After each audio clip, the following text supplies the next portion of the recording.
This is going to be the first ever live episode of In the Loop. Dead by Daylight wants more money. Have you guys noticed recently, Dead by Daylight's been giving us more blood points to level up our characters, but they haven't been giving us as much iridescent shards. Now, if you guys didn't notice, someone on Twitter did. They ran through all the iridescent shards that we've gotten for the daily login rewards for the Bone Chill event. Every single year it's gone down. This year we're only getting 1,000 iridescent shards. Now back in 2023, we got 3,000 iridescent shards and we got 6,000 from a code. I started playing Dead by Daylight in 2023 and vibes were a lot different. So here's a post here back from 2023 saying that the price of skins in Dead by Daylight is too high. The comments under this are all positive towards behavior. So like one person commented, you know, you don't need to buy skins, like you get a lot of free skins from the Rift. Another person said just use your shards to buy skins. Like the general vibes on behavior back then were pretty positive in 2023. And one person even wrote a pretty nice note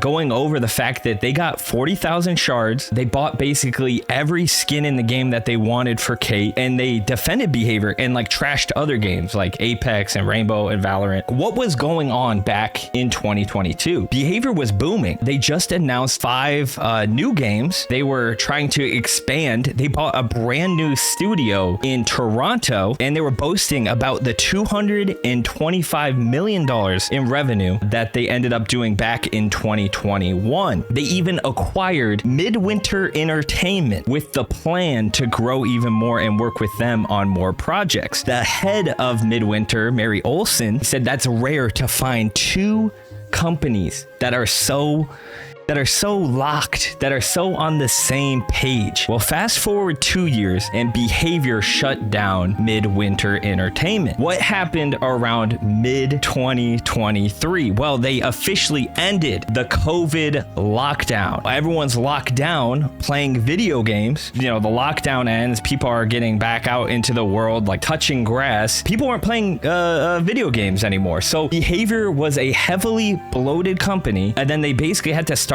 cutting expenses. So in the start of 2024, behavior lays off 45 employees.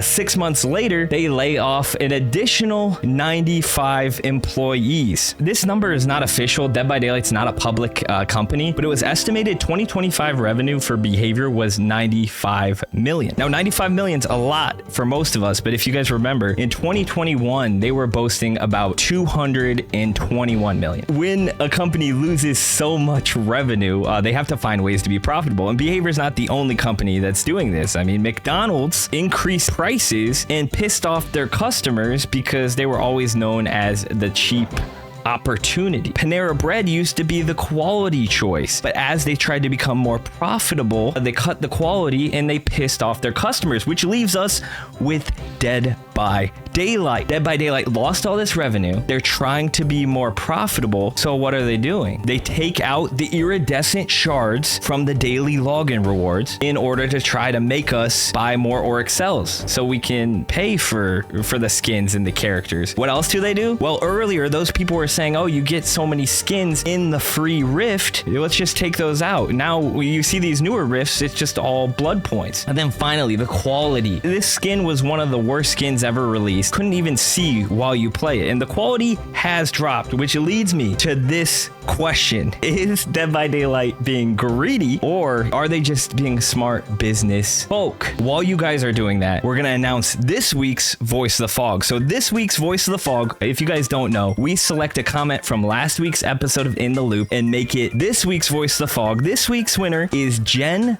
Pence, who says, "Hey Straz, you're a great killer and I hope you have a great day." Now, this is not just a nice compliment by Jen Pence. This is actually an incredibly deep cut. I don't have a chance to read every single YouTube comment, but nobody ever comments, "Hey Straz, you're a great killer and I hope you have a great day." It's more along the lines of, "I don't know what the issue is with your face, but I want to punch it, dumb bitch." Such a deep cut. That was my no perks video from like 6 6 months ago. So for that, Jen Pence, this week's Voice of the Fog, elite ball knowledge. And what else is elite is the collab with Stranger Things. Now, I'm not here to just gas myself up, but if you guys are an avid watcher of In the Loop, on October 16th, I actually predicted the release of the Stranger Things chapter, which makes me believe that the early 2026 killer is a repeat license. So it could be FNAF, it could be Walking Dead, but what I think is most likely is Stranger Things. But also, if you didn't know about the Stranger Things release, you would have probably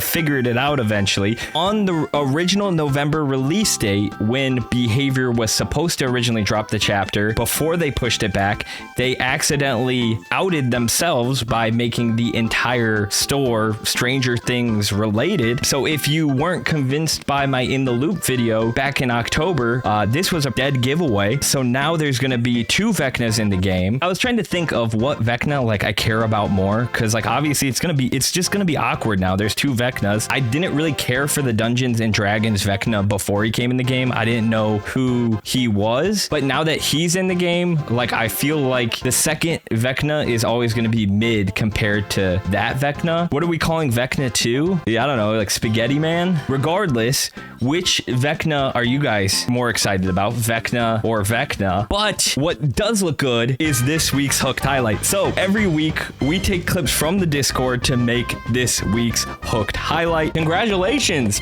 to Rhino for submitting the Hooked highlight. Pretty wild clip. Just a bunch of chains, and there's really no way, like no good way to describe that.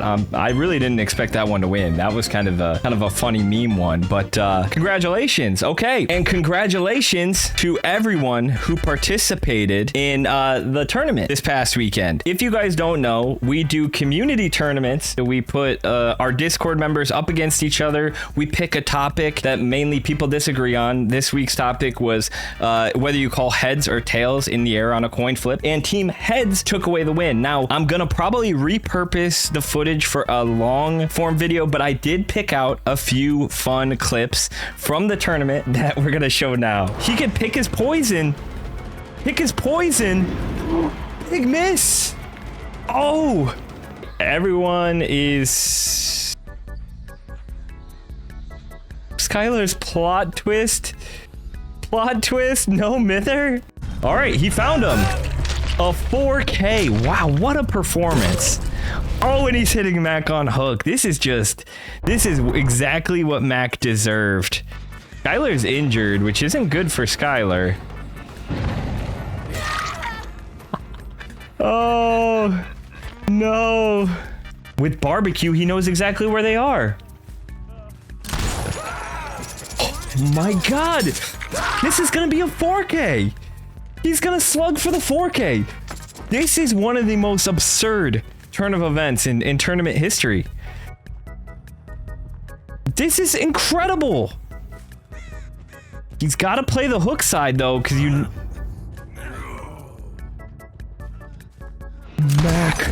Mac just clutched? This is insane. That was his challenge. A head-on stun, and Mac just did it. But unfortunately, it's still gonna be a 4K. This is gonna go to game 5.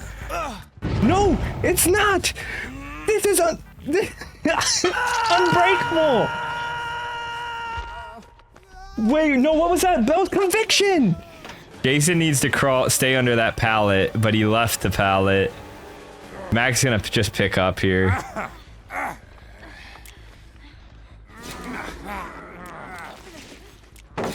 Oh, if you're not subbed and you didn't just see what happened, that could have been the deciding factor. Oh, he does have his lunge. He does have his lunge. You gotta be careful. Oh, he got snatched at the gate. You can't do it against Wesker. No, Flamingo. Oh man, that's just a few clips. There was a lot of funny ones. I just took like 20 minutes to grab the ones that I knew I wanted, but such an insane tournament. If you guys aren't a part of the Discord, this is your reminder to join the Discord, participate in some of the next tournaments because they're a lot of fun. And what's insane is what's coming up this December on this series, The Fog Forecast. We're going to talk about what to expect. So don't forget, on December 9th, we're getting the Bone Chill event. If you've never participated in a Bone Chill event before, it's always a great time to get blood points. I don't really think the events year to year don't usually change, so it's probably going to be the same event as last year, where you get to collect snowballs and you can jump in snowmen and run around and hit the snowmen with snowballs and get blood points. Great opportunity. You're not going to want to miss this. And I know we're not getting the Eerie Shards. I did a whole 5-minute segment on it, but there still are login rewards. So if you haven't logged in today, grab your login rewards now. And the last thing we're going to talk about on this episode of In the Loop, the first ever live episode of In the Loop, is this 9.3 patch. So I want to hear your guys' thoughts. The pallet density update kind of got rolled back, and I'll admit, when I made my last episode of In the Loop, it was right when the new update came out, so I didn't really get a chance to experience it. I feel like pallets aren't nearly as bad as they were. Some people are saying they kind of went too far in the other direction, which I don't know. I've played Survivor. I feel like the pallet density is still fine, but I'm kind of hoping we just leave pallets where they are now because they feel a lot better than they were like one update ago.